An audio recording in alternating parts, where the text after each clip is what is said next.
Good morning students. પ્રકરણ 5 સજીવોનો પાયાનો એકમ, જેમાં આજના આ વિડીયોમાં આપણે જોઈશું કોષો શેના બનેલા હોય છે અને કોષોમાં થયેલું આયોજન.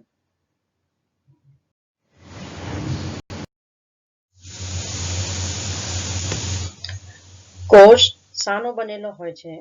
કોષનું બંધારણીય આયોજન શું છે? તો કોષના મુખ્ય 3 રચનાત્મક ભાગો છે.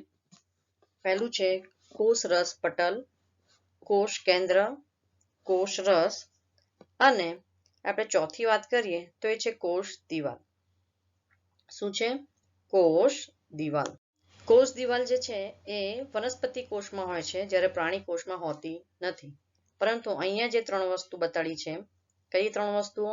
તો કે કોષ રસ પટલ, કોષ કેન્દ્ર અને કોષ રસ. આ ત્રણેય વસ્તુઓ જે છે એ દરેક કોષમાં હશે. પ્રાણી કોષમાં પણ છે અને વનસ્પતિ કોષમાં પણ છે. જ્યારે કોષ રસ એ એવો ભાગ છે, કોષ દિવાલ એ એવો ભાગ છે જે વનસ્પતિ કોષમાં છે પરંતુ પ્રાણી કોષમાં નથી. એટલે અહીંયા મુખ્ય 3 રચનાત્મક ભાગો બતાડ્યા છે. બરાબર છે? તો આપણે પહેલા જોઈએ એમાં કે કોષ રસ પટલ. તો આ જે કોષ રસ પટલ છે એ ક્યાં આવેલું હોય છે, એની લાક્ષણિકતાઓ શું છે અને એના કાર્યો.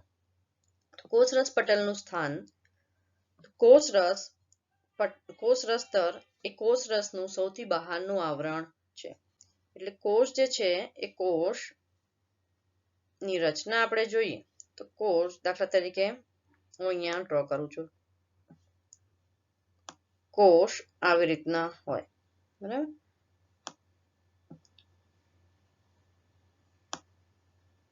આવી રીતના, જે રીતના આપણે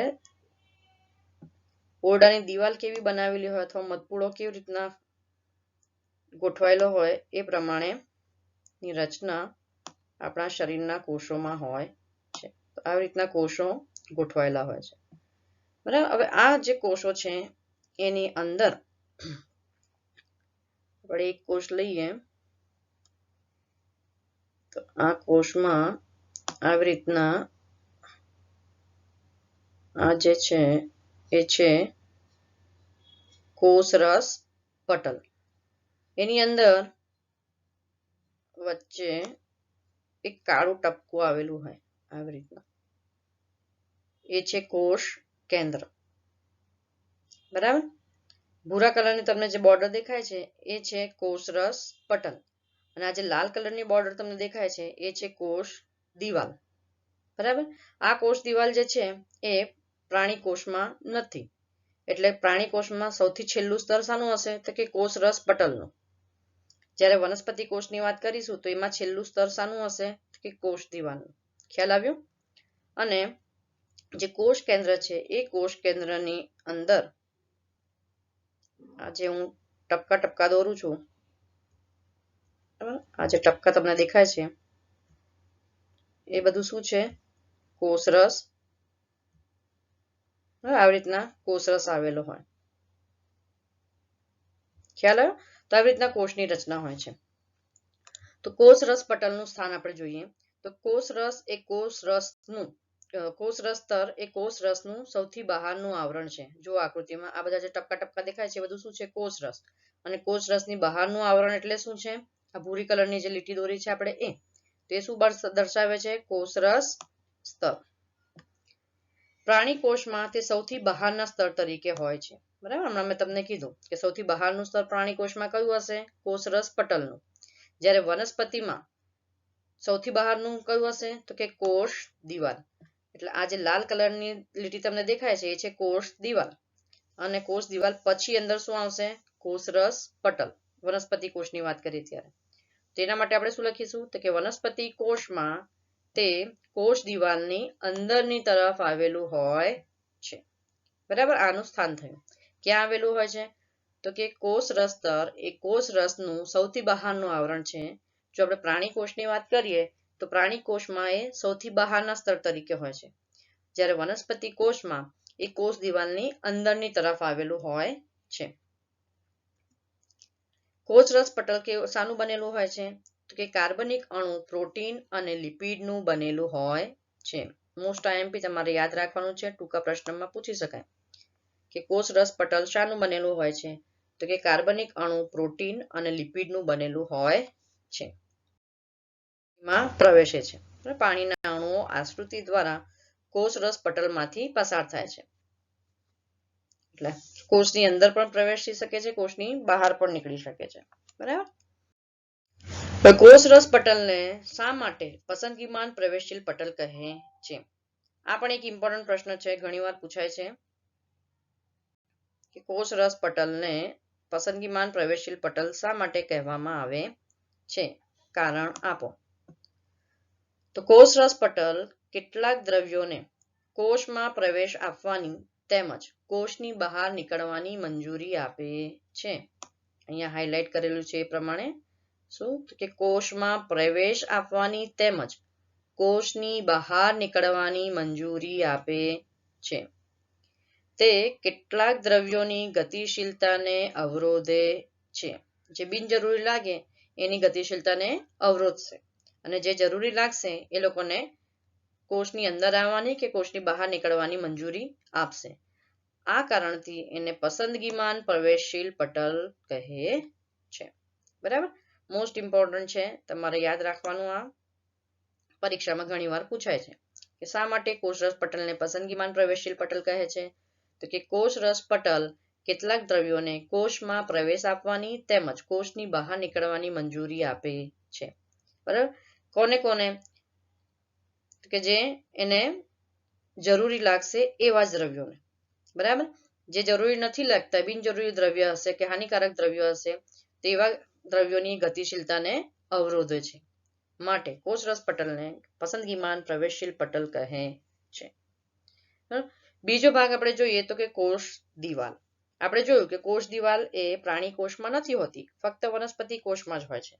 તો અહીંયા આપણે મુદ્દા પણ એવી રીતના લખીશું કે વનસ્પતિ કોષમાં કોષ રસ પટલની બહાર તરફ આવેલા કોષના સૌથી બહારના સખત આવરણને કોષ દિવાલ કહે છે. બરાબર. કોષની સૌથી બહારનું આવરણ વનસ્પતિ કોષમાં કયું? તો કે કોષ દિવાલ. અને પ્રાણી કોષની વાત કરીએ તો પ્રાણી કોષમાં કોષ દિવાલ હોતી નથી, એટલે સૌથી બહારનું આવરણ પ્રાણી કોષમાં કયું હશે? તો કે કોષ રસ પટલ. બરાબર. ફરી એકવાર જોઈએ પહેલો મુદ્દો કે વનસ્પતિ કોષમાં કોષ રસ પટલની બહારની તરફ આવેલા કોષના સૌથી બહારના સખત આવરણને, આવરણ કેવું હોય છે? સખત. એને કોષ દિવાલ કહે છે. જ્યારે પ્રાણી કોષમાં કોષ દિવાલનો અભાવ હોય છે. હવે વનસ્પતિ કોષમાં કોષ દિવાલ આવેલી હોય છે, તો આ કોષ દિવાલ શાની બનેલી હોય છે? તો કે મુખ્યત્વે સેલ્યુલોઝ પદાર્થની બનેલી હોય છે. બરાબર. વનસ્પતિ કોષની કોષ દિવાલમાં મુખ્યત્વે સેલ્યુલોઝ પદાર્થ આવેલો હોય છે. તે વનસ્પતિને બંધન મજબૂતાઈ આપે છે. તો અહીંયા ટૂંકો પ્રશ્ન તમને એ પણ પૂછી શકાય કે કોષ દિવાલ શાની બનેલી હોય છે? તો શું જવાબ લખશો? સેલ્યુલોઝની બનેલી હોય છે. વનસ્પતિ કોષની કોષ દિવાલ શાની બનેલી હોય છે? તો કે સેલ્યુલોઝની બનેલી હોય છે. આગળ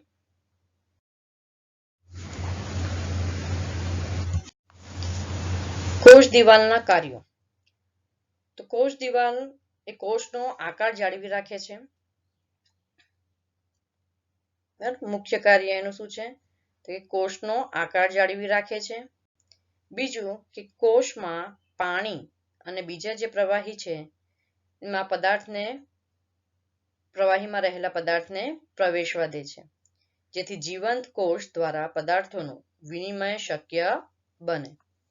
પાણી અને પ્રવાહીમાં રહેલા જે બીજા પદાર્થો છે એને એ કોષની અંદર પ્રવેશવા દે છે. કોષની અંદર પ્રવેશવા દે, એમાંથી બહાર નીકળવા દે, તો પદાર્થોનું શું થઈ શકે છે? વિનિમય શક્ય બને છે. પદાર્થોનો વિનિમય શક્ય બને છે. કોષને વધુ પડતા જળ શોષણથી બચાવે છે. વધારે પડતા પાણીનું શોષણ ન થઈ જાય એનાથી કોષ દિવાલ એનું રક્ષણ કરે છે, એનાથી બચાવે છે. બરાબર. જો વધારે પડતું પાણી શોષાઈ જાય તો શું થાય છે? કોષ ફૂલી જાય અને ફૂલીને ફાટી જાય છે. તો કોષનું વધુ પડતું જળ શોષણ ન થઈ જાય એનાથી એનું રક્ષણ આપે છે. કોષને યાંત્રિક મજબૂતાઈ આપે છે. બરાબર, 4 મુદ્દા આપણે યાદ રાખવાના છે કોષ દિવાલના કાર્યોમાં. કયું કે કોષને આકાર જાળવી રાખવામાં મદદ કરે છે અથવા તે કોષનો આકાર જાળવી રાખે છે.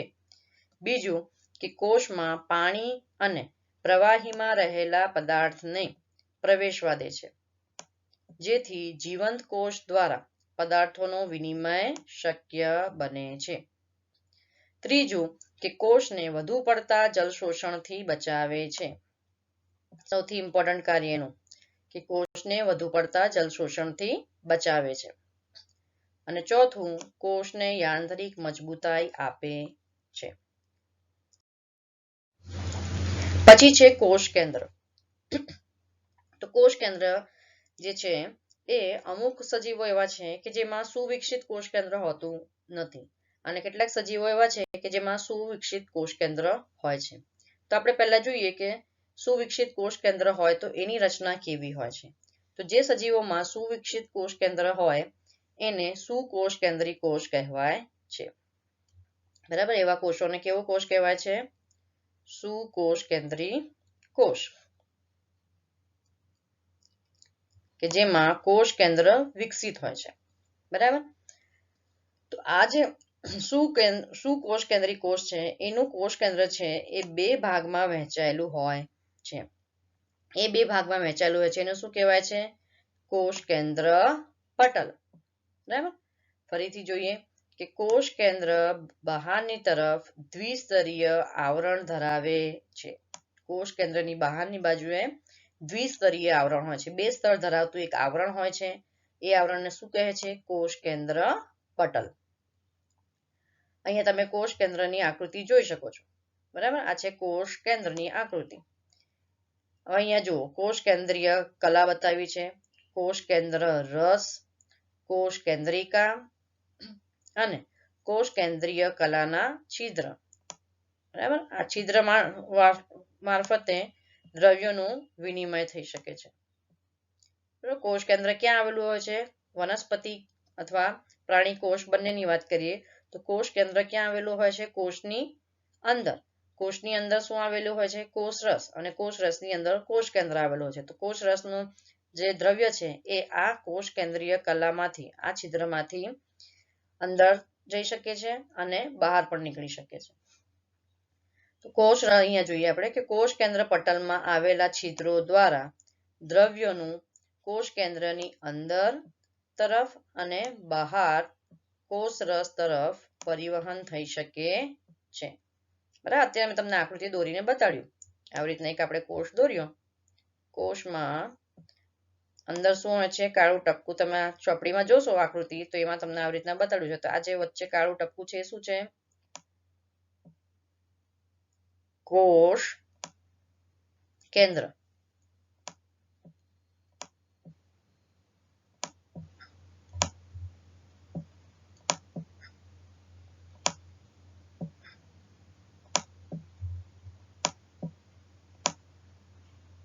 બરાબર, કોષ કેન્દ્ર છે. એની આજુબાજુ શું આવેલું હોય? તો કે કોષ રસ આવેલો હોય છે. બરાબર, આવી રીતના કોષ રસ આવેલો હોય છે. અને જો વનસ્પતિ કોષ હશે તો કોષ રસ પટલ, આ જે છે એ કોષ રસ પટલની બહાર કોષ દિવાલ આવેલી હોય છે. એટલે 2 આવરણ તમને અહીંયા દેખાય છે. આ જે બહારનું આવરણ છે એ શું થયું? કોષ દિવાલ.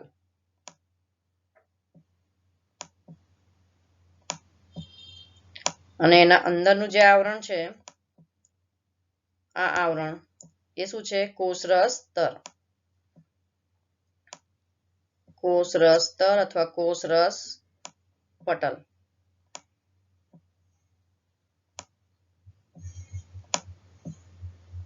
બરાબર, આ રીતના રચના હોય છે. તો આ જે કોષ કેન્દ્ર છે, કોષ કેન્દ્રની અંદર આ જે કોષ રસ છે એની આજુબાજુ એ કોષ રસના દ્રવ્યોનું વહન કેવી રીતના થાય છે અંદરની તરફ અને બહાર? તો કે આ જે કોષ કેન્દ્રીય છિદ્ર આવેલા છે એના દ્વારા. બરાબર, આગળ જોઈએ આપણે કોષ કેન્દ્રના કાર્યો. કોષમાં થતી વિવિધ ક્રિયાઓનું નિયમન કોણ કરે છે? કોષ કેન્દ્ર. કોષમાં જે પણ ક્રિયાઓ થાય છે દરેક ક્રિયાનું નિયમન કોના દ્વારા થાય છે? કોષ કેન્દ્ર દ્વારા. બીજું, તે કોષીય પ્રજનનમાં કેન્દ્રસ્થ ભાગ ભજવે છે. કોષીય પ્રજનનમાં કેન્દ્રસ્થ ભાગ ભજવે છે. બરાબર. કોષીય પ્રજનન. પ્રજનન એટલે શું? કે પોતાના જેવો બીજો કોષ બનાવવો. તો કેવી રીતના બનશે?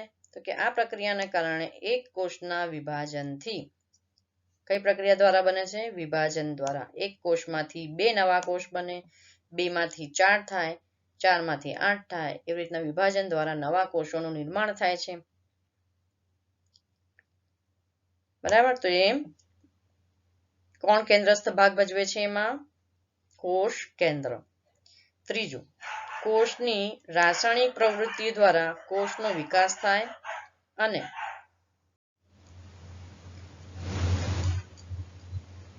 તે પરિપક્વતા તરફ આગળ વધે તે માટે કોષ કેન્દ્ર અગત્યનો ભાગ ભજવે છે.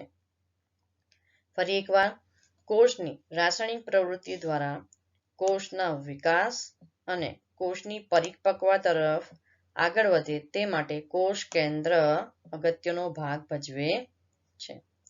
ત્રીજું કાર્ય થયું. ચોથું, કોષ કેન્દ્ર જે છે આ મોસ્ટ ઇમ્પોર્ટન્ટ. આમાંથી આપણને ઓબ્જેક્ટિવ અલગ અલગ રીતના પૂછાઈ શકે છે. ચોથો મુદ્દો જે છે એમાં જે કોષ કેન્દ્ર છે એ કોષ કેન્દ્રમાં રંગસૂત્રીય દ્રવ્ય આવેલો હોય છે. અને આ જે રંગસૂત્રીય દ્રવ્ય છે એની અંદર આવેલું હોય છે DNA, જેને જનીન તરીકે પણ ઓળખાય છે.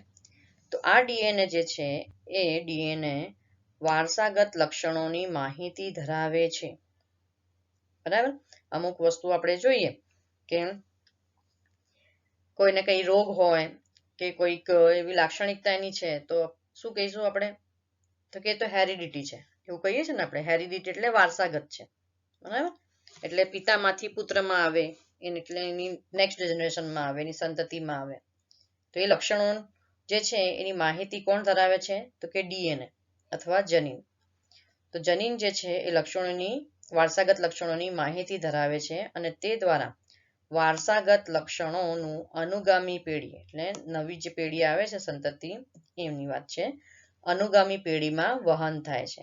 દાખલા તરીકે પિતામાંથી બીજી પેઢીના પુત્રમાં વારસાગત લક્ષણોની માહિતી ધરાવે છે અને એ માહિતી અનુગામી પેઢીમાં વહન પામે છે. બરાબર. તો એ ક્યાં આવેલા હોય છે? રંગસૂત્ર DNA માં આવેલા હોય છે. અને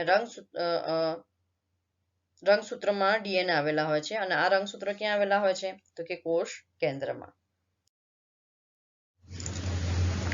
હવે તમને અહીંયા ઇમ્પોર્ટન્ટ ટૂંક નોંધ એક જે છે એ પૂછી શકાય કે રંગસૂત્રીય દ્રવ્ય વિશે ટૂંક નોંધ લખો.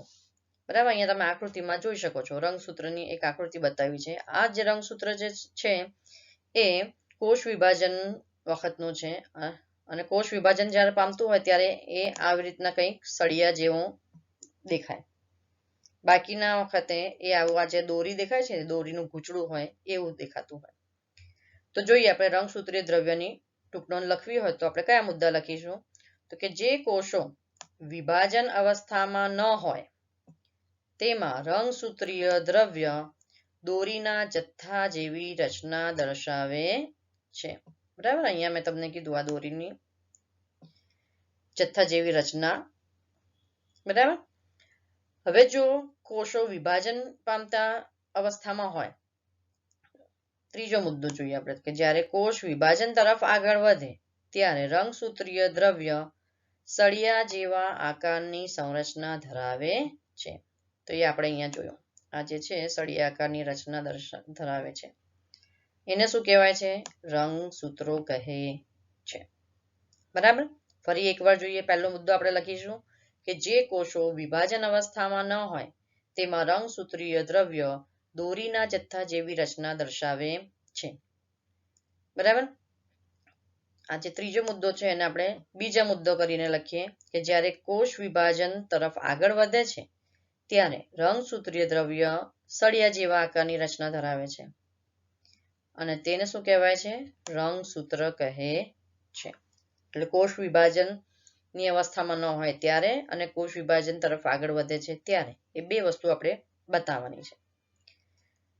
ત્રીજો મુદ્દો, જે આપણો બીજો મુદ્દો છે એને આપણે ત્રીજા મુદ્દા તરીકે લખીશું. શું લખીશું? તો કે રંગસૂત્રીય દ્રવ્યના ભાગ સ્વરૂપે ડીએનએ હોય છે. બરાબર, ડીએનએ એનું આખું નામ અહીંયા બીજું એક આપણને ડીએનએ નું આખું નામ શું છે, ડીએનએ નું પૂરું નામ જણાવો, અથવા ડીએનએ ક્યાં આવેલા હોય છે. બરાબર, તો ડીએનએ નું આખું નામ શું લખીશું? Deoxyribose nucleic acid. DNA deoxyribose nucleic acid. અને ક્યાં આવેલા હોય છે? તો કે કોષ કેન્દ્રમાં આવેલા રંગસૂત્રોમાં ડીએનએ જોવા મળે છે. ચોથો મુદ્દો કે રંગસૂત્રો આનુવંશિકતા માટેની માહિતી, અત્યારે આપણે ચર્ચા કરી કે આ જે રંગસૂત્રો છે એ આનુવંશિકતા માટેની માહિતી એટલે કે પિતૃ પેઢી તરફથી તેની અનુગામી પેઢીમાં આ જે આનુવંશિકતાની માહિતી છે એના લક્ષણો ડીએનએના અણુ સ્વરૂપે ધરાવે છે. પાંચમો મુદ્દો આપણે લખીશું કે રંગસૂત્રો શાના બનેલા હોય છે? તો કે ડીએનએ અને પ્રોટીનના બનેલા હોય છે. આમાંથી ઘણા બધા ઓબ્જેક્ટિવ એવા છે કે તમારે યાદ કરવાના છે, આમાંથી પૂછાઈ શકે છે. ડીએનએ અને પ્રોટીનના બનેલા હોય છે રંગસૂત્રો. પછીનો મુદ્દો આપણે જોઈએ તો કે ડીએનએ અણુઓ કોષના બંધારણ અને આયોજનની આવશ્યક માહિતી ધરાવે છે. ડીએનએ ના અણુઓ કોષના બંધારણ અને આયોજનની આવશ્યક માહિતી ધરાવે છે. ડીએનએ ના કાર્યકારી ટુકડાને શું કહેવાય છે? જનીન કહે છે. આ પણ મોસ્ટ ઇમ્પોર્ટન્ટ. ડીએનએ ના કાર્યકારી ટુકડાને શું કહે છે? અથવા ડીએનએ ના કાર્યકારી ટુકડાને ખાલી જગ્યા કહે છે. તો શું જવાબ લખીશું આપણે? જનીન. ફરી એકવાર જોઈ લઈએ રંગસૂત્રીય દ્રવ્ય. રંગસૂત્રીય દ્રવ્ય પર ટૂંક નોંધ પૂછી હોય તો આટલા મુદ્દા આપણે લખવાના છે, આકૃતિ દોરવાની જરૂર નથી. અને આમાંથી ઘણા બધા ઓબ્જેક્ટિવ પણ પૂછી શકાય છે, એટલે બંને રીતના આ ઇમ્પોર્ટન્ટ છે. તો જોઈએ આપણે કોષ વિભાજન. જો કોષ વિભાજન અવસ્થામાં હોય ત્યારે રંગસૂત્રીય દ્રવ્ય દોરીના જથ્થા જેવી રચના ધરાવે છે. જ્યારે કોષ વિભાજન તરફ આગળ વધે, એક મિનિટ ફરીથી સોરી, જો કોષો વિભાજન અવસ્થામાં ન હોય ત્યારે રંગસૂત્રીય દ્રવ્ય કેવું હોય છે? તો કે દોરીના જથ્થા જેવી રચના દર્શાવે છે. ન હોય ત્યારની વાત, બરાબર છે. અને જ્યારે કોષ વિભાજન તરફ આગળ વધે છે ત્યારે રંગસૂત્રીય દ્રવ્ય સળિયા જેવા આકારની રચના ધરાવે છે. અને આને શું કહેવાય છે? રંગસૂત્રો કહે છે. બે મુદ્દા થયા. ત્રીજો મુદ્દો આપણે લખીશું કે રંગસૂત્રીય દ્રવ્યના ભાગ સ્વરૂપે ડીએનએ હોય છે. બરાબર, ડીએનએ નું આખું નામ શું છે? તો કે ડીઓક્સીરીબોઝ ન્યુક્લિક એસિડ. હવે આ ડીએનએ નું કાર્ય શું છે? તો કે રંગસૂત્રોમાં ડીએનએ જે છે એ પિતૃ પેઢી તરફની અનુગામી પેઢીમાં આનુવંશિકતાની માહિતીનું વહન કરે છે. એટલે આપણે શું લખીશું? તો કે રંગસૂત્રો આનુવંશિકતા માટેની માહિતીના લક્ષણો ડીએનએ ના અણુ સ્વરૂપે ધરાવે છે. રંગસૂત્રો શાના બનેલા હોય છે? તો કે ડીએનએ અને પ્રોટીનના બનેલા હોય છે. ડીએનએ અણુઓ કોષના બંધારણ અને આયોજનની આવશ્યક માહિતી ધરાવે છે. છેલ્લો મુદ્દો કે ડીએનએ ના કાર્યકારી ટુકડાને જનીન કહે છે. બરાબર, આટલું લખવાનું છે. તો ઘણા બધા હેતુલક્ષી પ્રશ્નો આમાંથી કવર થઈ ગયા. આગળ જોઈએ આપણે. હા, અત્યારે આપણે કોષ કેન્દ્રની જ્યારે વાત કરી તો કોષ કેન્દ્રમાં મેં તમને કીધું કે બે પ્રકારના સજીવો હોય કે જેમાં કોષ કેન્દ્ર સુવિકસિત હોય અને બીજા સજીવો એવા છે કે જેમાં કોષ કેન્દ્ર સુવિકસિત હોતું નથી. તો જે સજીવોમાં કોષ કેન્દ્ર સુવિકસિત નથી હોતું એવા સજીવોને આદિ કોષ કેન્દ્રી અથવા પ્રોકેરિયોટિક કોષ કહે છે. બરાબર, એ સજીવોને આદિ કોષ કેન્દ્રી સજીવો કહે છે અને આવા કોષને આદિ કોષ કેન્દ્રી કોષ અથવા પ્રોકેરિયોટિક કોષ કહે છે. તો જોઈએ તો તમને ટૂંક નોંધ અહીંયા પૂછી શકે કે આદિ કોષ કેન્દ્રી કોષ અથવા પ્રોકેરિયોટિક કોષ સમજાવો. આકૃતિ દોરવાની છે. આકૃતિમાં કેપ્સ્યુલ જેવી એક આકૃતિ દોરવાની તમારે. બરાબર છે. બહુ આટલું બધું સ્પષ્ટ તમે નહીં બતાવો તો ચાલશે. વચ્ચે થોડુંક તમારે ગૂંચળા જેવું બતાવવાનું અને આજુબાજુ આ જે ડોટ ડોટ કરેલા છે ટપકા એ બતાવવાના. બરાબર, એમાં કઈ કઈ વસ્તુ બતાવશો આપણે? કોષ દિવાલ, કોષરસ પટલ, જો તમે અહીંયા જોઈ શકશો, આ જે ભૂરી બોર્ડર તમને દેખાય છે, ભૂરો રંગ, એ શું બતાવે છે? કોષ દિવાલ. એટલે સૌથી બહાર શું આવેલું હોય છે? કોષ દિવાલ. એની અંદરનો જે યલો કલરનો સ્તર છે એ તમને દેખાશે, એ છે કોષરસ પટલ. એટલે કોષ દિવાલની અંદર શું આવેલું હોય? કોષરસ પટલ. અને વચ્ચે હોય છે કોષ કેન્દ્ર. પરંતુ આ આદિકોષ કેન્દ્રી છે, એટલે આ આદિકોષ કેન્દ્રી કોષમાં કોષ કેન્દ્ર સુવિકસિત હોતું નથી. એની જગ્યાએ શું હોય છે? કોષ કેન્દ્રની જગ્યાએ ન્યુક્લિયોઇડ હોય છે, ન્યુક્લિક એસિડ હોય છે. આ ન્યુક્લિક એસિડને ન્યુક્લિયોઇડ કહે છે. એમાં રિબોઝોમ્સ એટલે એક આ અંગિકા છે, જે આપણે આગળ ભણીશું, એ આવેલી હોય છે. આટલી વસ્તુ તમારે આકૃતિમાં દર્શાવવાની. તો જોઈએ એમાં કે પ્રાથમિક પ્રકારનું કોષ કેન્દ્ર ધરાવતા કોષને, બરાબર, એકદમ પ્રાથમિક કક્ષાનું હોય એની વાત છે. તો પ્રાથમિક પ્રકારનું કોષ કેન્દ્ર ધરાવતા કોષને આદિકોષ કેન્દ્રી કોષ કહે છે અથવા પ્રોકેરિયોટિક કોષ કહે છે. અને આવા કોષ ધરાવતા સજીવને આદિકોષ કેન્દ્રી સજીવો કહે છે. બરાબર, પહેલો મુદ્દો આપણો આ થશે. હવે આદિકોષ કેન્દ્રી સજીવો એટલે કે પ્રાથમિક પ્રકારના કોષ કેન્દ્ર ધરાવતા સજીવો કયા કયા છે અથવા પ્રોકેરિયોટિક કોષ ધરાવતા સજીવો કયા કયા છે? તો એના ઉદાહરણ આવશે બેક્ટેરિયા, જીવાણુ અને નીલહરિત લીલ. જે શબ્દો આપણને યાદ રહે, સાયનોબેક્ટેરિયા જેને કહેવાય છે નીલહરિત શબ્દો, આપણને જે યાદ રહે એ મોઢે કરી લેવાના. બરાબર છે. બેક્ટેરિયા તો ઈઝી છે, તમે યાદ રાખી શકો છો અત્યારે. જીવાણુ અને સાયનોબેક્ટેરિયા ના યાદ રહે તો નીલહરિત લીલ આ યાદ રાખવાનું. બરાબર છે. બે ઉદાહરણ આના થયા. આગળ કે તેમાં કોષ કેન્દ્ર પટલના અભાવને કારણે, શાનો અભાવ હોય છે? કોષ કેન્દ્ર પટલ હોતું નથી. તો કોષ કેન્દ્ર પટલના અભાવને કારણે કોષનો કોષ કેન્દ્રીય પ્રદેશ ઓછો વિકસિત હોય છે. કેવો હોય છે? ઓછો વિકસિત. અને આ અવિકસિત પ્રદેશમાં શું હોય છે? માત્ર ન્યુક્લિક એસિડ હોય છે. ન્યુક્લિક એસિડ હોય છે. તેને શું કહેવાય છે? ન્યુક્લિયોઇડ કહે છે. જેને ન્યુક્લિયોઇડ કહે છે.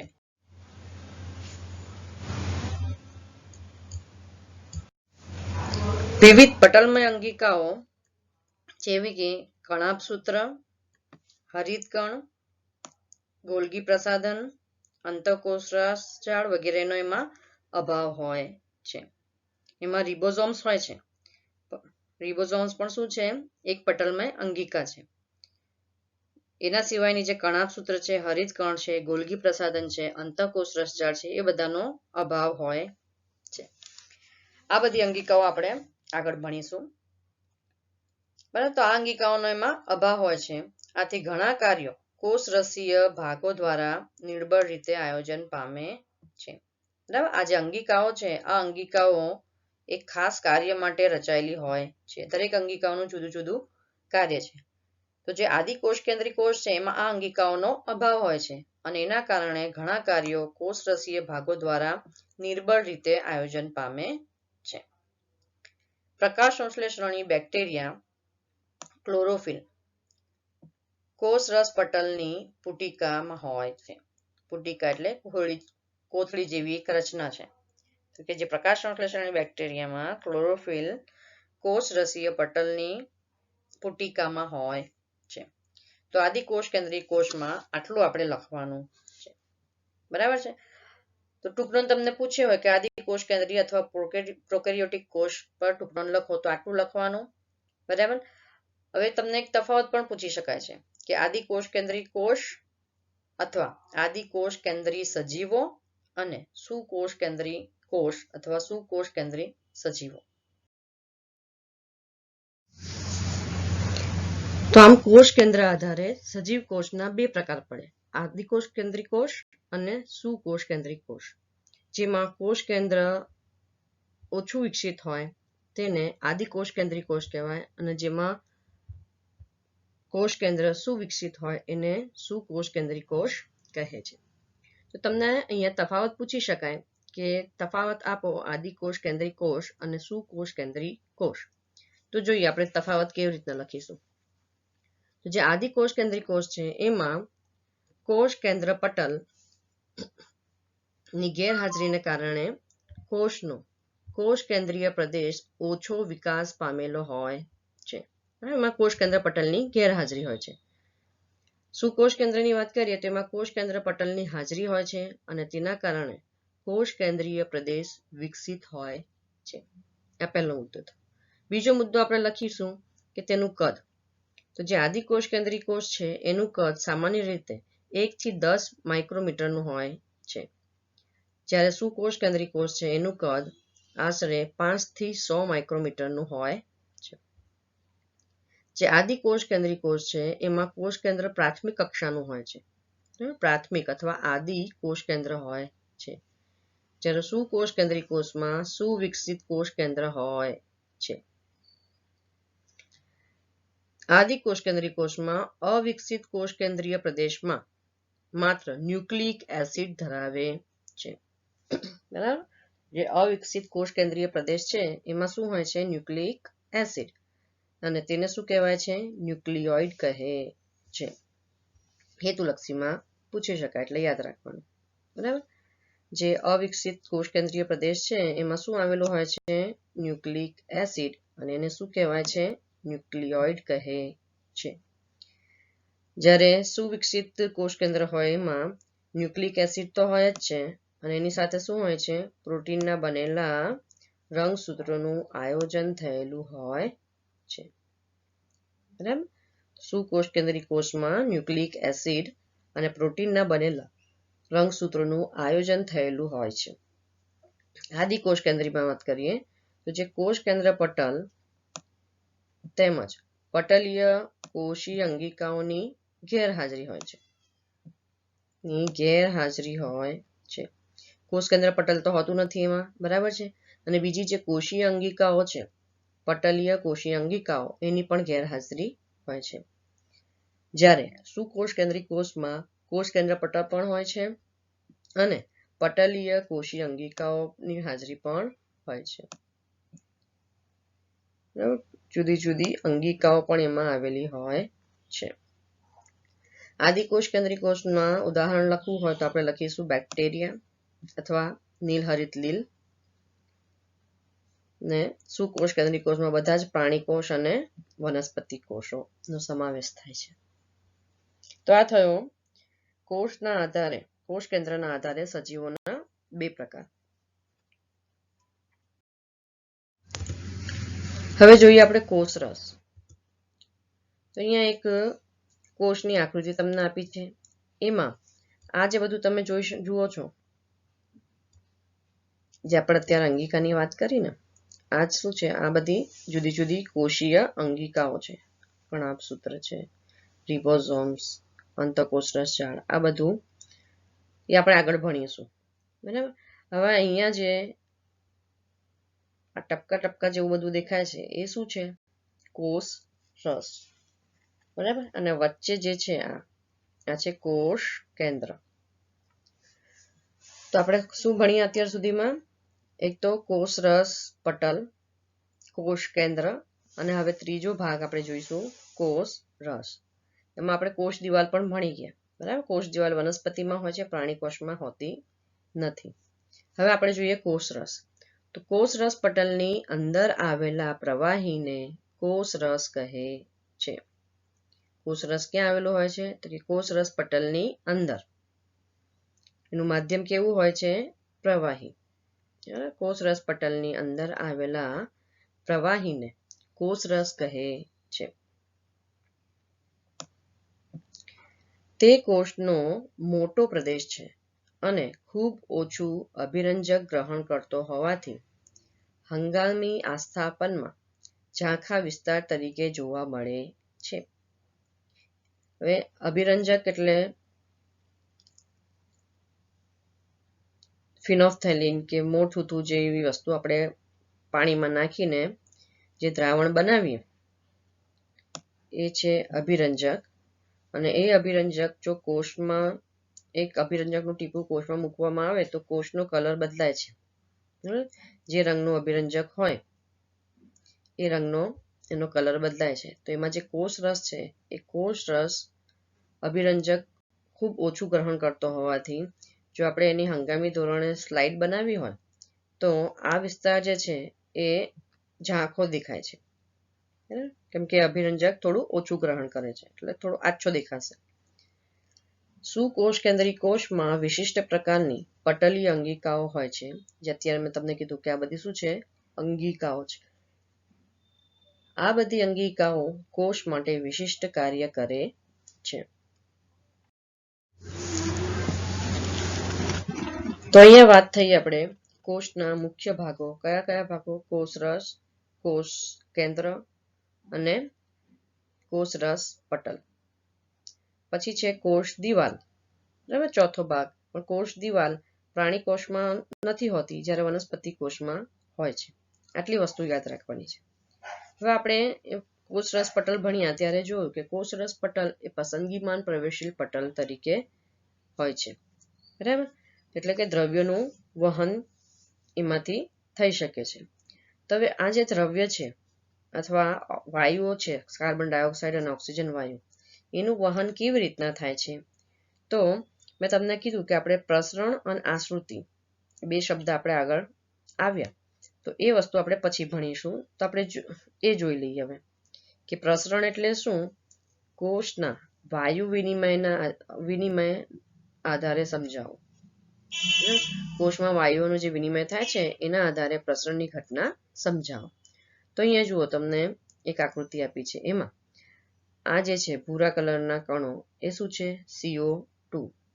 CO2 એ ખેંચે છે અને ઓક્સિજન, અહીંયા જો લાલ કલરના જે છે એ ઓક્સિજન છે, ઓક્સિજન બહાર નીકળે છે, બરાબર. વાયુઓ કયા? કાર્બન ડાયોક્સાઇડ અને ઓક્સિજન, એનું વિનિમય બતાડ્યો છે અહીંયા. તો જોઈએ આપણે, ચલો. કોઈ પણ દ્રવ્યના અણુઓ તેમના વધુ સંકેન્દ્રણ તરફથી તેમના ઓછા સંકેન્દ્રણ તરફ ગતિ કરે છે. જે જગ્યાએ એના કણો, દ્રવ્યના કણોની સંખ્યા વધી જાય તો એને આપણે કહીએ વધુ સંકેન્દ્રણ વાળો વિસ્તાર, અને જ્યાં ઓછા થઈ જાય એને ઓછું સંકેન્દ્રણ વાળો વિસ્તાર કહેવાય છે.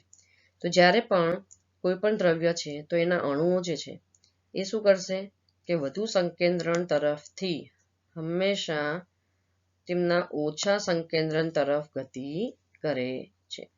અને આ ક્રિયાને કહેવાય છે પ્રસરણ. શું કહેવાય છે? પ્રસરણ. દાખલા તરીકે આપણે ગ્લાસમાં પાણી લીધું અને એને જમીન પર ફેંકી દો, બરાબર, ઘરમાં ફ્લોર પર પથ્થર પર ફેંક્યું તો શું થશે? એક જ જગ્યાએ રહેશે? ના, જો ઢાળવાળો હશે તો એ વહેવા માંડશે. એટલે શું થાય છે? પ્રસરણ પામે છે. જીવંત કોષોમાં વાયુ વિનિમય ક્રિયા પ્રસરણના સિદ્ધાંત મુજબ થાય છે. જે પણ જીવંત કોષો છે એ જીવંત કોષોમાં વાયુઓનો વિનિમય કઈ પ્રક્રિયાથી થાય છે? પ્રસરણના સિદ્ધાંત મુજબ થાય છે. દાખલા તરીકે કોષની અંદર થતા શ્વસનને પરિણામે, કોષીય શ્વસનની આપણે વાત કરી, એમાં કાર્બન ડાયોક્સાઇડ ઉત્પન્ન થાય છે. આથી કોષની અંદરના વિસ્તારમાં વધુ માત્રામાં કાર્બન ડાયોક્સાઇડનો સંગ્રહ થતા કાર્બન ડાયોક્સાઇડની સાંદ્રતા વધે છે. બરાબર. કોષની અંદર શું થાય છે? તો કે શ્વસનની પ્રક્રિયા થાય છે. શ્વસનની પ્રક્રિયા જે થાય છે એના પરિણામે શું થાય છે? કાર્બન ડાયોક્સાઇડ ઉત્પન્ન થાય છે. કાર્બન ડાયોક્સાઇડ ઉત્પન્ન થતો ગયો એટલે એક સમય એવો આવશે કે કોષની અંદર CO2 જે છે એ CO2 ની સાંદ્રતા વધશે, બરાબર. CO2 ની સાંદ્રતા વધશે. હવે કોષની બહારના પર્યાવરણની વાત કરીએ તો કોષની બહાર પણ CO2 આવેલું છે. આપણા પર્યાવરણમાં CO2 તો આવેલું જ છે, બરાબર. હવે ઓક્સિજન વપરાય અને શ્વસનમાં એનો ઉપયોગ થઈ ગયો અને શ્વસનની પ્રક્રિયાને પરિણામે નિપજ તરીકે આપણને કાર્બન ડાયોક્સાઇડ મળ્યો, બરાબર. તો કોષની અંદર જે કાર્બન ડાયોક્સાઇડ ઉત્પન્ન થયો એની માત્રા વધતી ગઈ એટલે એક સમયે એની સાંદ્રતા વધશે. કોની સરખામણીમાં? તો કે કોષની બહાર જે પર્યાવરણ છે એમાં કાર્બન ડાયોક્સાઇડની સાંદ્રતા કરતા વધી જાય. એટલે બહારના પર્યાવરણમાં કાર્બન ડાયોક્સાઇડની સાંદ્રતા ઓછી હોય અને કોષની અંદર એની સાંદ્રતા વધુ હોય, આવી પરિસ્થિતિ સર્જાય ત્યારે કોષની અંદરના વધુ સાંદ્રતા ધરાવતા વિસ્તારમાંથી કાર્બન ડાયોક્સાઇડ બહારના ઓછી સાંદ્રતા ધરાવતા પર્યાવરણમાં પ્રસરણ પામે છે. ખ્યાલ આવ્યો? બરાબર. પ્રસરણની ઘટના કેવી રીતના થાય છે? તો કે વધુ સંકેન્દ્રણ તરફથી તેમના ઓછા સંકેન્દ્રણ તરફ ગતિ કરે છે. બરાબર. હવે શ્વસનની ક્રિયા કોષોમાં જ્યારે થાય છે ત્યારે તેમાંથી કાર્બન ડાયોક્સાઇડ ઉત્પન્ન થાય છે. કાર્બન ડાયોક્સાઇડ ઉત્પન્ન થતો ગયો એટલે એમાં શું થાય છે? કાર્બન ડાયોક્સાઇડની સાંદ્રતા ધીરે ધીરે વધતી જાય છે. ક્યાં સુધી વધે છે? કે સાંદ્રતા જો બહારનું પર્યાવરણ જે છે, કોષની બહારનું જે પર્યાવરણ છે એમાં જે CO2 રહેલું છે એની સાંદ્રતા કરતા વધે છે ત્યારે શું થશે? કે જે કાર્બન ડાયોક્સાઇડ છે એ વાયુ વધુ સાંદ્રતાથી ઓછી સાંદ્રતા તરફ પ્રસરણ પામે છે. અને આ જ પ્રમાણે પ્રસરણ દ્વારા પર્યાવરણમાંથી O2 કોષમાં પ્રવેશે છે. ખ્યાલ આવ્યો? હવે શું થયું? કાર્બન ડાયોક્સાઇડ એમાં વધી ગયો કોષમાં, એટલે વધારે સાંદ્રતાથી ઓછી સાંદ્રતામાં બહાર ઓછો છે તો બહાર નીકળી ગયો. અને એવી જ રીતના ઓક્સિજનની વાત કરીએ તો જે ઓક્સિજન છે એ પર્યાવરણમાં વધારે છે અને કોષમાં તો કાર્બન ડાયોક્સાઇડ વધી ગયો એટલે ઓક્સિજનનું પ્રમાણ ઓછું થયું, એટલે અંદર કોષોમાં ઓક્સિજનની સાંદ્રતા ઓછી થઈ ગઈ પર્યાવરણની સરખામણીમાં. એટલે પર્યાવરણમાં વધુ સાંદ્ર ઓક્સિજન છે અને કોષમાં ઓછું સાંદ્રતા છે. તો વધુ સાંદ્રતાથી ઓછી સાંદ્રતા તરફ ઓક્સિજન ગતિ કરશે. એટલે ઓક્સિજન કોષમાં પ્રવેશ પામે છે અને કાર્બન ડાયોક્સાઇડ કોષમાંથી બહાર નીકળે છે. એ આકૃતિ આપણને અહીંયા દર્શાવી છે. બરાબર. આ કોષમાંથી કાર્બન ડાયોક્સાઇડ બહાર નીકળ્યો અને ઓક્સિજન અંદર ગ્રહણ થાય છે. ભૂરો એરો જે છે એ કાર્બન ડાયોક્સાઇડ છે અને લાલ છે ઓક્સિજન બતાવ્યું છે. આ રીતના પ્રસરણની ઘટના થાય છે. પછી છે સાંદ્રતા. સાંદ્રતાના આધારે દ્રાવણના પ્રકારો. તો સાંદ્રતાના આધારે દ્રાવણના મુખ્ય 3 પ્રકાર પડે. આ 3 પ્રકાર આપણે અહીંયા ભણવાના છે.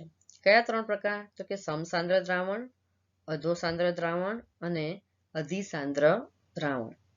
સમસાંદ્ર તમને પ્રકાર પૂછ્યા હોય તો ફક્ત 3 પ્રકાર જ લખવાના અને દ્રાવણના પ્રકાર સમજાવો તો તમારે એના 2 મુદ્દા લખવાના. તો સમસાંદ્ર દ્રાવણ કે જેને આઇસોટોનિક સોલ્યુશન પણ કહેવાય છે.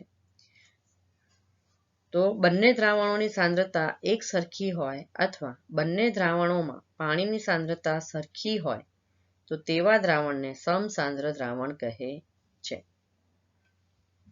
પહેલા આપણે વ્યાખ્યા જોઈ લઈએ પછી સમજીએ. બરાબર. હવે અહીંયા જુઓ, બંને દ્રાવણ એટલે કયું?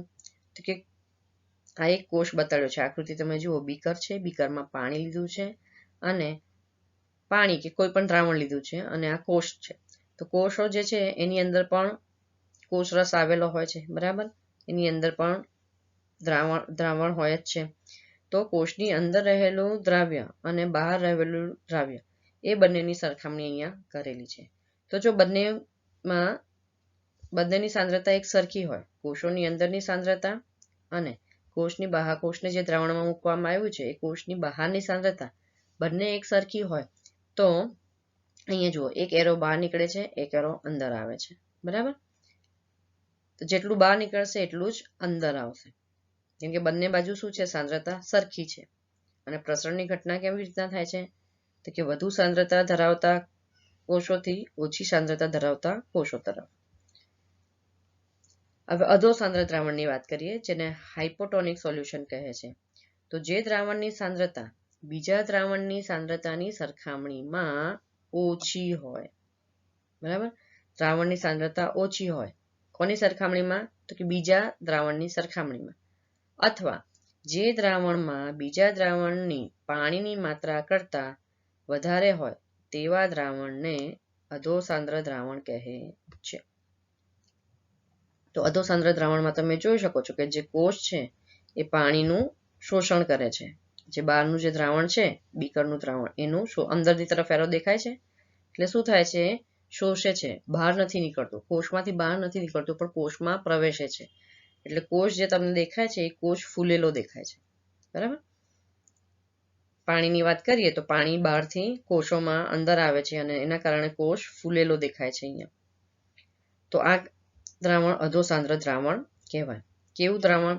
તો કે એક દ્રાવણની સાંદ્રતા બીજા દ્રાવણની સાંદ્રતાની સરખામણીમાં ઓછી હોય તો જે દ્રાવણની સાંદ્રતા ઓછી છે એને અધોસાંદ્ર દ્રાવણ કહેવાય. ત્રીજું છે અધિસાંદ્ર દ્રાવણ.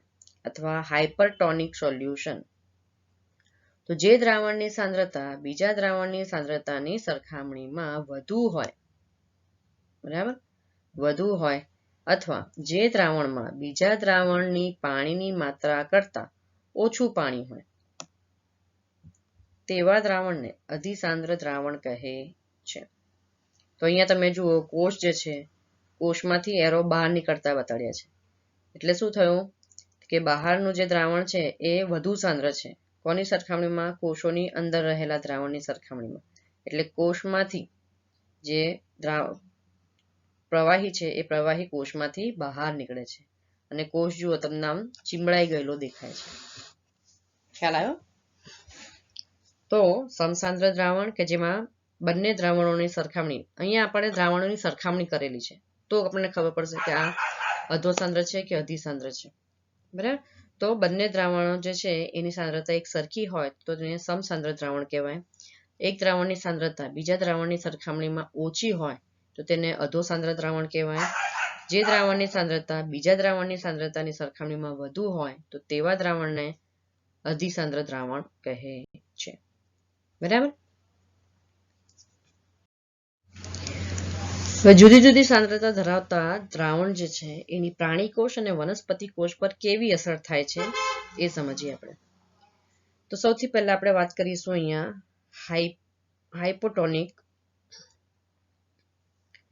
હાઇપોટોનિક દ્રાવણની. બરાબર? તો આ હાઇપોટોનિક દ્રાવણ જે છે એમાં આપણે કોષને મૂકીએ.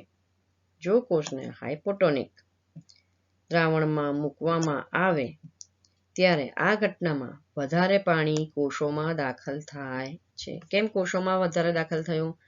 તો કે કોષની અંદરનું જે દ્રાવણ છે એના કરતા પાણીની વધારે સાંદ્રતા ધરાવતું દ્રાવણ છે. માટે વધુ સાંદ્રતાથી ઓછા સાંદ્રતા તરફ ગતિ થશે. બરાબર? એટલે કોષોની અંદર ઓછી સાંદ્રતા છે તો બધું પાણી ક્યાં જશે? કોષની અંદર. દેખાય છે અહીંયા એરો અંદર તરફ જતું બતાવે છે. પાણીનો એરો અણુ છે અંદર તરફ જાય છે. તો એકંદરે આપણે જોઈએ તો જો પાણીના શોષણથી કોષ ફૂલે છે. બીજું આપણે જોઈએ આઇસોટોનિક એટલે સમસાંદ્ર દ્રાવણ. તો એની અંદર શું હોય છે? તો કે કોષની અંદરના દ્રાવણમાં જેટલી સાંદ્રતા છે એટલી જ સાંદ્રતા પાણીની છે. બરાબર? એટલે કોષની અંદર અને કોષની બહારના વાતાવરણ બંનેમાં સરખું સાંદ્ર છે. બંનેમાં સાંદ્રતા સરખી છે. તો જો કોષને આઇસોટોનિક દ્રાવણમાં મૂકવામાં આવે ત્યારે પાણી કોષ કલામાંથી બંને દિશામાં પસાર થશે. જેટલું પાણી કોષમાં દાખલ થાય છે એટલું જ પાણી કોષમાંથી બહાર નીકળે છે. આથી કોષના કદમાં કોઈ ફેરફાર થશે નહીં. બરાબર? હાઇપોટોનિકમાં શું થતું હતું? કોષ ફૂલતો હતો કેમ કે બહારના માધ્યમમાંથી કોષની અંદર પાણી પ્રવેશતું હતું. બરાબર? જ્યારે આઇસોટોનિકમાં શું થાય છે કે કોષની અંદર અને કોષની બહાર બંને બાજુએ સાંદ્રતા સરખી છે. માટે જેટલું પાણી કોષની બહાર જશે એટલું જ પાણી કોષની અંદર દાખલ થશે અને કોષના કદમાં કોઈ ફેરફાર થશે નહીં. ત્રીજું આપણે જોઈએ, આની આકૃતિ જોઈ લઈએ આઇસોટોનિક. તો જો એક એરો અંદર બતાડ્યો છે અને એક એરો બહાર કાઢ્યો છે. એટલે જેટલું પાણી અંદર આવે છે એટલું જ પાણી બહાર જશે. ત્રીજું કે કોષને જો હાઇપરટોનિક દ્રાવણમાં મૂકવામાં આવે એટલે કોષની અંદરનું દ્રાવણ કેવું છે? તો કે વધુ સાંદ્ર અને પાણીની સાંદ્રતા કેવી છે? ઓછી છે. બરાબર? તો વધુ સાંદ્રથી ઓછી સાંદ્રતા તરફ ગતિ થશે એટલે કોષની અંદરથી કોષની બહાર નીકળશે પાણી. તો જ્યારે હાઇપરટોનિક દ્રાવણમાં મૂકવામાં આવે ત્યારે કોષ કલામાંથી બે દિશામાં પ્રસરણ પામે છે. એકંદરે પરિણામ જોતા કોષમાંથી વધારે પાણી બહાર નીકળે છે અને અંતે કોષ સંકોચાઈ જાય છે. બરાબર? કોષમાં જે પ્રવાહી હતું એ પાણી એ બહાર નીકળશે અને એના કારણે કોષ કેવો થઈ જાય છે? સંકોચાઈ જાય છે. તો તમે અહીંયા આકૃતિમાં એને જોઈ શકો છો કે કોષ સંકોચાયેલા દેખાય છે. અહીંયા કોષ જે છે એનું કદ જાળવી રાખ્યું છે. જ્યારે અહીંયા પણ તમે જુઓ કોષનો કદ ફૂલેલો દેખાય છે. બરાબર છે? તો આ હતા હાઇપોટોનિક, આઇસોટોનિક અને હાઇપરટોનિક દ્રાવણની પ્રાણી કોષ અને વનસ્પતિ કોષમાં થતી અસર.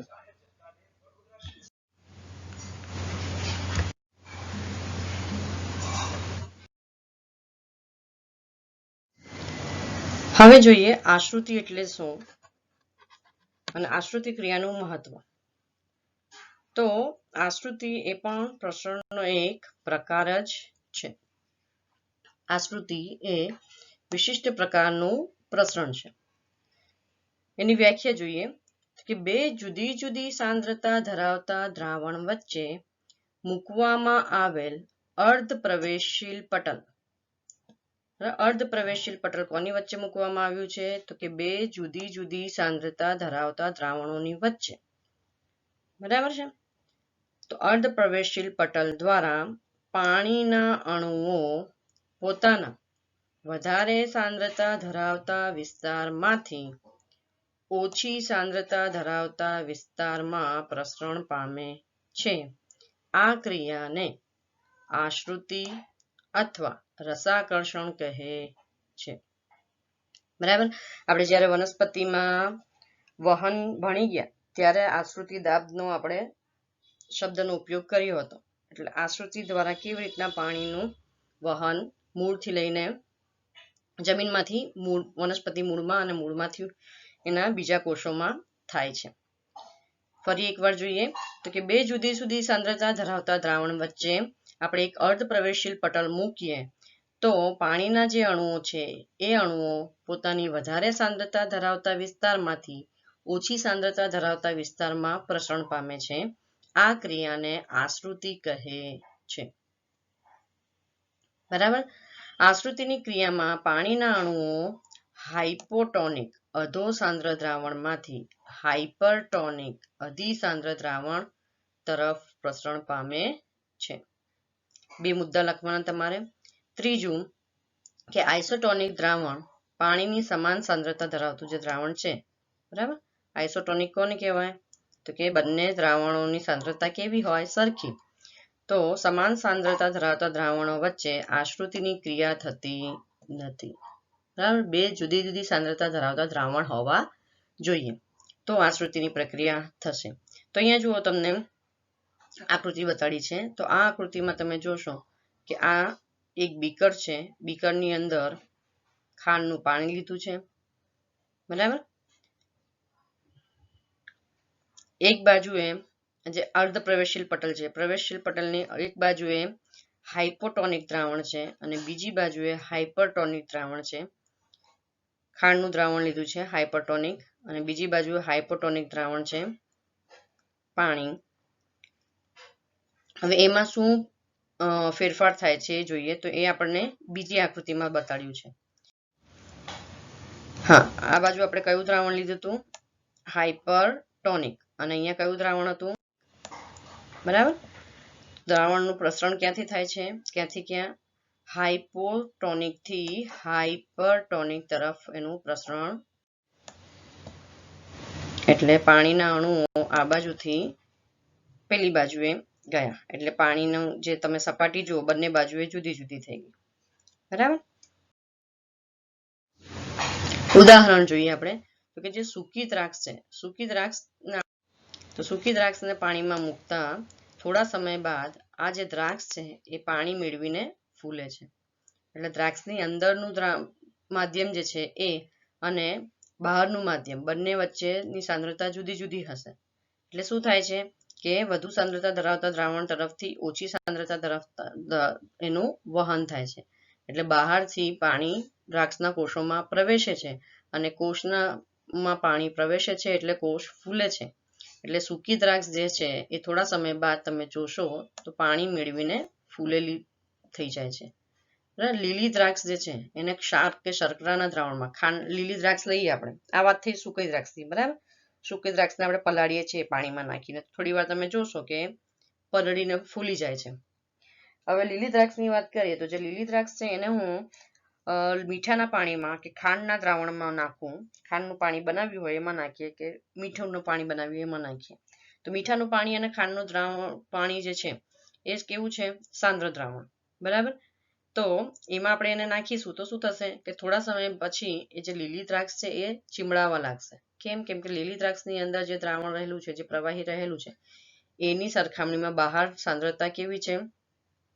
ઓછી છે. એટલે એ શું કરશે? પાણી ગુમાવશે. અંદરનું પાણી ક્યાં જશે? બહાર તરફ જશે. અને એનાથી એ શું થઈ જાય છે? ચીમડાઈ જાય છે. મહત્વ. આશ્રુતિનું મહત્વ શું છે? તો કે મીઠા પાણીના એક કોષીય સજીવો અને મોટા ભાગના વનસ્પતિ કોષો આશ્રુતિ દ્વારા પાણી મેળવે છે. જે મીઠા પાણીમાં રહેતા એક કોષીય સજીવો છે, પાણીમાં વસવાટ કરતા એક કોષીય સજીવો, આ સજીવો અને બીજું વનસ્પતિ કોષો આશ્રુતિ દ્વારા પાણી મેળવે છે. આપણે વાત કરીએ ને અત્યારે કે વનસ્પતિમાં મૂળ દ્વારા ભૂમિમાંથી પાણીનું શોષણ આશ્રુતિ દ્વારા થાય છે. આ એના ઉદાહરણ. હવે કોષના જીવન માટે જરૂરી બાબતો કઈ છે? તો કે કોષ પ્રસરણની ઘટના દ્વારા પાણી અને વાયુઓનું વિનિમય કરે છે. કોષમાં પાણી અને વાયુઓનું વિનિમય કઈ પદ્ધતિથી થાય છે? તો કે પ્રસરણ દ્વારા થાય છે. પ્રસરણની ઘટનાથી પાણી અને વાયુઓનું વિનિમય થાય છે. કયા વાયુઓ? તો કાર્બન ડાયોક્સાઇડ અને ઓક્સિજન. પછી કોષ તેમના બાહ્ય પર્યાવરણમાંથી પોષણ મેળવે છે. અને ત્રીજું, વિવિધ અણુઓ કોષમાં તેમજ કોષની બહાર ઉર્જાના ઉપયોગ દ્વારા વહન પામે છે.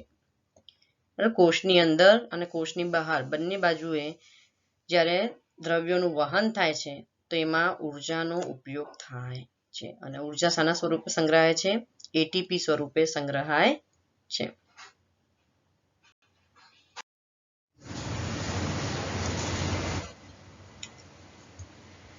તો અત્યાર સુધી આપણે જોયું સજીવો શાના બનેલા છે?